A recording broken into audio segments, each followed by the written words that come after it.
கவனப்படுத்திக் கொள்கிறோமா?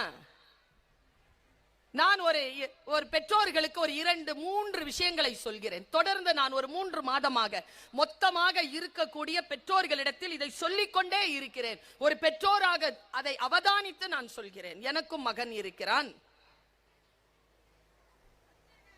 ஒரு மகனுக்கு, ஒரு மகளுக்கு, உங்கள் குழந்தைகளுக்கு நீங்கள் தரக்கூடிய ஆக பெரிய 3 பரிசுகளை இன்றைக்கு பர்வீன் சுல்தானா இந்த மண்ணிலே விதைத்து போகிறேன். முடிந்தால் தாருங்கள். நான் சொல்லுவதில் யாருக்கேனும் மன வருத்தம் ஏற்பட்டால் பொறுத்துக் கொள்ளுங்கள், மன்னித்து விடுங்கள் என்னை. ஆனால் அந்த 3 பரிசுகளை முடிந்த வரை 100 விழுக்காடு முயற்சி செய்து அந்த குழந்தைகளுக்கு தாங்க. இதோ இங்க சின்ன மின்னு சத்தம் போட்டுக்கிட்டு இருக்குதுங்களா இந்த பிள்ளைங்க. இந்த பிள்ளைங்களுக்கு நம்ம என்ன தந்துட முடியும்னு நினைக்கிறீங்க? முதல் பரிசு அது இங்க வாங்க போகுது. அந்த பரிசா?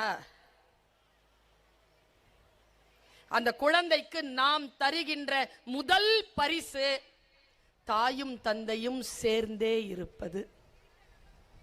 2 பேரும் ஒற்றுமையா இருக்கிறது. அதை விட பெரிய பரிசு பிள்ளைக்கு இல்லையா? புருஷன் பொண்டாட்டி சண்டை போட்டுக்கோங்க, அம்மா அப்பா சண்டை போடாதீங்க குழந்தைங்க முன்னால. இவ்வளவு பயமா இருக்கும் தெரியுமா அந்த குழந்தைகளுக்கு? அனுபவித்து சொல்கிறேன் நான்.